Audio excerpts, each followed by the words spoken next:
খলিফাতুল্লাহিল মাহদিকে হত্যা করার জন্য সেনাবাহিনী পাঠাবে। আল্লাহ তাআলা তার সেনাবাহিনীকে কি করবেন বলেছি? মাটির নিচে ধসিয়ে দেবেন, একটাও বাঁচবে না। পিছনের সেনাবাহিনী সামনের সৈন্যদেরকে চিৎকার করে ডেকে বলবে আমাদেরকে বাঁচাও, সামনের এরা পিছনের এদেরকে ডেকে বলবে আমাদেরকে বাঁচাও, মাঝখানেররা চিৎকার করে বলবে, কিন্তু কেউ কাউকে বাঁচাতে পারবে না। সহিহ মুসলিমের হাদিসে এভাবেই বর্ণনাটা আছে।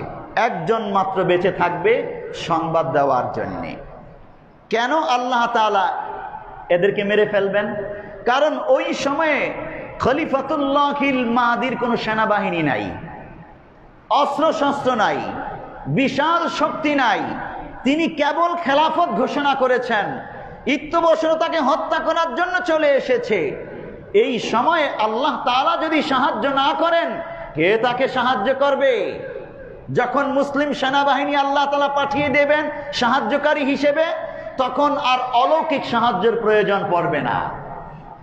হ্যাঁ, যখনই সংবাদ পাইবে সমগ্র পৃথিবীর মুসলমান শক্তিগুলো যে খলিফাতুল্লাহিল মাহদিকে হত্যা করার জন্যে দামেস্ক থেকে একটা বাহিনী এসেছে, তড়িঘড়ি করে মুসলিম বিভিন্ন ভূখণ্ড থেকে মুসলিম সেনাবাহিনীও মার্চ করবে, অস্ত্র শস্ত্র সহ কালো পতাকা।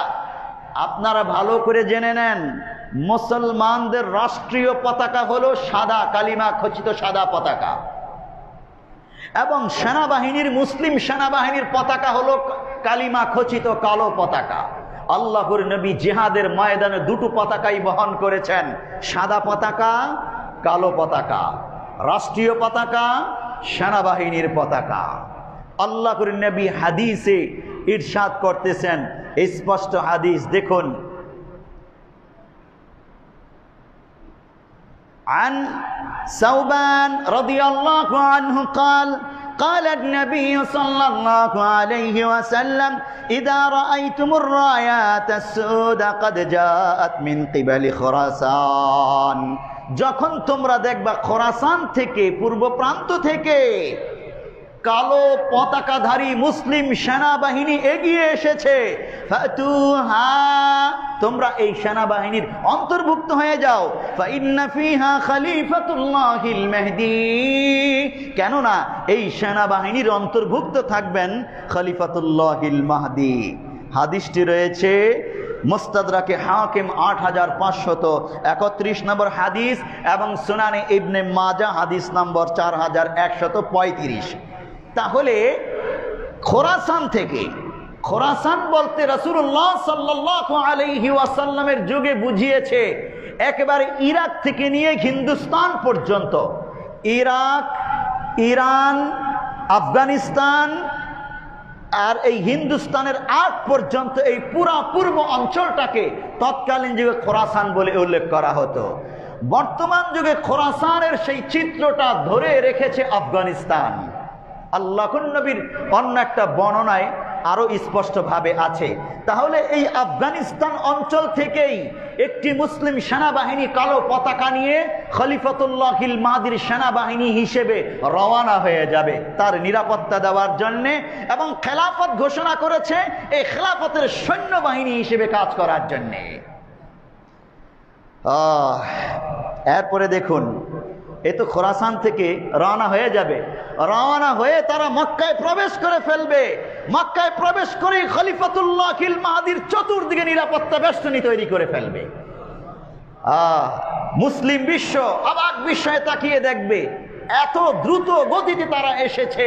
ইমাম মাহদির সেনাবাহিনী হিসেবে মক্কায় প্রবেশ করেই তারা খলিফাতুল্লাহিল মাহদি তাদের খলিফাকে নিরাপত্তা দিচ্ছে, এবং খেলাফতের সৈন্যবাহিনী হিসেবে প্রথম যেই বাহিনী দায়িত্বভার গ্রহণ করবে, আমাদের সৌভাগ্য, আল্লাহর নবী বলেছেন তারা পূর্ব প্রান্তের হবে, বিশ্বের পূর্ব প্রান্তের হবে।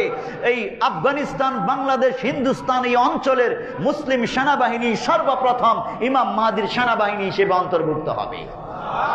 এটা আমাদের জন্য সৌভাগ্য, গর্বের বিষয়। এরপরেই আরব সেনাবাহিনী আসবে। হাদিস দেখুন, আল্লাহর নবী হাদিসে বলতেছেন, আন আবি হুরায়রা রাদিয়াল্লাহু আনহু قال قال النبي صلى الله عليه وسلم اذا وقعت الملاحم بعث الله بعثا من الموالي। যখন ইদা ওয়াকাতিল মালাহিম, যখন মালাহিম শুরু হবে, মালাহিম বলতে বিশ্বযুদ্ধ, মহাযুদ্ধ, খলিফাতুল্লাহিল মাহদী যখন খেলাফত ঘোষণা করে জিহাদ ঘোষণা করবেন, তখনই সমগ্র পৃথিবীর কুফরি শক্তি নড়ে চড়ে বসবে। মুকদ্দমাতুল জাইশ হিসেবে কুফরি শক্তির সেনাদল, অগ্র সেনাদল হিসেবে দামেস্ক থেকে এসে আক্রমণ করবে। প্রস্তুত হয়ে যাবে ইসরায়েল, প্রস্তুত হয়ে যাবে রাশিয়া। হাদিসে আছে কথাগুলো, রাশিয়া শব্দ নয়, অন্য শব্দ আছে, আমি বলবো। এবং প্রস্তুত হয়ে যাবে আমেরিকা, নেতৃত্ব দেবে আমেরিকা, এবং এই আমেরিকার ঘাড়ের উপর সাওয়ার হয়ে যুদ্ধ পরিচালনা করবে ইসরায়েলের ইহুদিরা। হাদিসের বর্ণনা রয়েছে, ইঙ্গিত সূচক বর্ণনা। তো তারাও যুদ্ধের ঘোষণা দিয়ে দেবে, প্রস্তুতি গ্রহণ করবে সমগ্র বিশ্বে। খলিফাতুল্লাহিল মাহদীর ওই সময়ে যখন এই যুদ্ধ সূচনা হয়ে যাবে, মহাযুদ্ধ, বিশ্বযুদ্ধের, আর খোরাসানের সেনাবাহিনী একটা বাহিনী তৈরি করে ফেলবে, আল্লাহর নবী বলছেন বাআসাল্লাহু বাআসাম মিনাল মাওয়ালি, মাওয়ালি থেকে সৈন্যবাহিনীও ইমাম মাহদীর সেনাবাহিনীতে অন্তর্ভুক্ত হতে থাকবে। মাওয়ালি বলতে আরবের আশেপাশের অঞ্চল। হুম আকসারুল আরবি, এদের অধিকাংশই হবে আরব জনগোষ্ঠী। ফারাসান ওয়া আজওয়াদুহু সালাহা, তারা ঘোর সাওয়ার হবে। ঘোর সাওয়ার শব্দটা উল্লেখ করেছেন আল্লাহর নবী অশ্বারোহী। এই অশ্বারোহী বলতে শুধু ওই ঘোড়ার উপর সাওয়ার হয়ে হবে এমনই না, বিভিন্ন যুদ্ধ যান সহ তারা আসবে। এখানে ঘোর সাওয়ারও থাকতে পারে। ওয়া আজওয়াদুহু সিলাহা, আধুনিক অস্ত্রে শস্ত্রে সজ্জিত থাকবে এই বাহিনী। তাহলে বোঝা যায় ওই সময়ে মুসলমানদের এই সেনাবাহিনীর কাছে আধুনিক উন্নত অস্ত্র শস্ত্র থাকবে। আজওয়াদুহু সিলাহা, উন্নত অস্ত্র শস্ত্র থাকবে। ইউআইয়িদুল্লাহু বিহিমুদ্দিন, এই মুসলিম সেনাবাহিনীর মাধ্যমে আল্লাহ তাআলা দ্বীন ইসলামকে পৃথিবীতে শক্তিশালী করবেন, প্রতিষ্ঠিত করবেন। হাদিসটি রয়েছে ইবনে মাজাহ 4090 নম্বর হাদিস।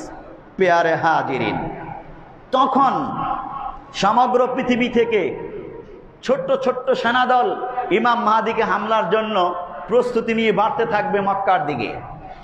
খলিফাতুল্লাহিল মাহদীর কাছে যখন মক্কার আশেপাশের সেনাবাহিনী, আফগানিস্তানের সেনাবাহিনী অন্তর্ভুক্ত হয়ে যাবে, তখন খলিফাতুল্লাহিল মাহদী যুদ্ধ করতে করতে যেখান থেকে ফিতনার সূচনা হয়েছে দামেস্ক, সেই সুফিয়ানিকে দমন করার জন্যে, দামেস্ক দখল করার জন্যে ইমাম মাহদী রওনা হবেন সেনাবাহিনী সহ। মক্কা থেকে রওনা হয়ে পথের মধ্যে যত নগর বন্দর পাবেন দখল করতে করতে, বিজয় করতে করতে সামনে বাড়বেন। মুসলিম সেনাবাহিনীকে ঠেকানোর মতো শক্তি তখন থাকবে না কারো। যদিও মুসলিম সেনাবাহিনীর সংখ্যায় তখন কম থাকবে, কিন্তু ইমানি শক্তি এত বেশি থাকবে, এক একজন সৈন্য এক একটি আটম বোমার মতো পাওয়ার নিয়ে সামনে বাড়বে, যা পাইবে সামনে কচুকাটা করবে, এমন হিম্মত থাকবে। আল্লাহু আকবার।